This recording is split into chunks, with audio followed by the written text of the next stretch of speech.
జై భీమ్ 99 న్యూస్ కి స్వాగతం. నిజామాబాద్ జిల్లా కమర్పల్లి మండలం నర్సాపూర్ గ్రామంలో మహిళా సమైక్య భవన నిర్మాణానికి సహకార cooperative limited chairman Manala Mohan Reddy భూమి పూజ నిర్వహించారు.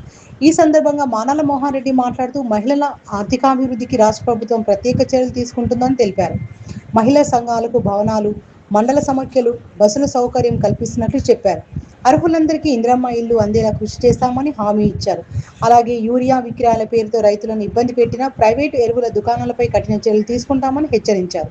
అనంతరం మహిళా సమైక్య సభ్యులు ఆయనను శాలువాతో సత్కరించారు. ఈ కార్యక్రమంలో కాంగ్రెస్ నాయకులు, ప్రజాప్రతినిధులు, మహిళా సంఘ సభ్యులు పాల్గొన్నారు. ఈరోజు నర్సాపూర్ గ్రామంలో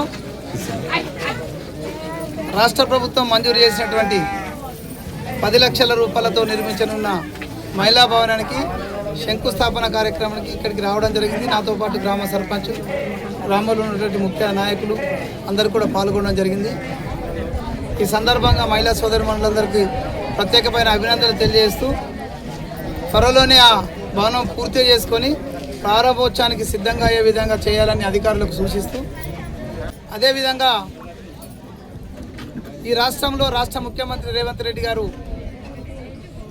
ముఖ్యమంత్రిగా ప్రమాణ స్వీకారం చేసిన రోజు నుండి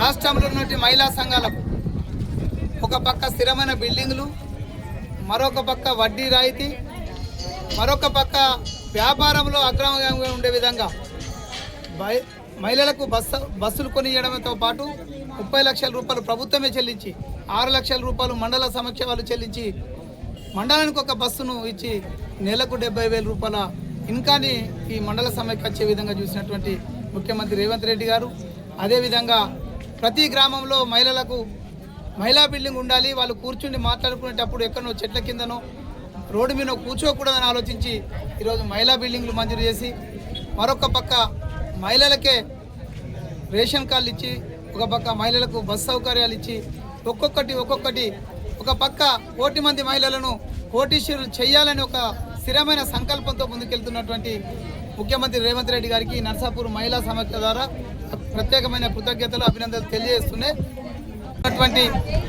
సంఘటనలు ప్రతిపక్షాలు ఒక పక్క బీజేపీ, మరొక పక్క టీఆర్ఎస్ సంబంధించినటువంటి నాయకులు కళ్ళబొల్లి మాటలు, తప్పుడు ఆరోపణలు చేస్తూ ముఖ్యమంత్రి రేవంత్ రెడ్డి గారిని పరిచయం చేయాలని ఒక కార్యక్రమాన్ని తీసుకున్నాం. ఆ కార్యక్రమాన్ని తీవ్రంగా ఖండిస్తున్నాం. ఉదాహరణకు నిన్న మా tribal welfare, SC welfare minister Lakshman Kumar గారు చెప్పారు, 687 కోట్ల టెండర్లో హరీష్ రావు అనే వ్యక్తి 2,000 కోట్ల అవినీతి జరిగిందంటే మరి అసలు దాని ప్రాజెక్టు ఖర్చే 687 కోట్లు అయితే 2,000 కోట్ల అవినీతి ఎక్కడ జరిగిందో చెప్పాలా? ఎందుకంటే హరీష్ రావు, కేటీఆర్ లాంటి వీళ్ళంతా తప్పుడు ప్రచారం చేస్తూ, గ్లోబల్స్ ప్రచారం చేస్తూ ప్రభుత్వాన్ని బదనాం చేయాలని ఒక కారణంతో ముందుకెళ్తున్న పరిస్థితిలో హెచ్చరిస్తున్నాం.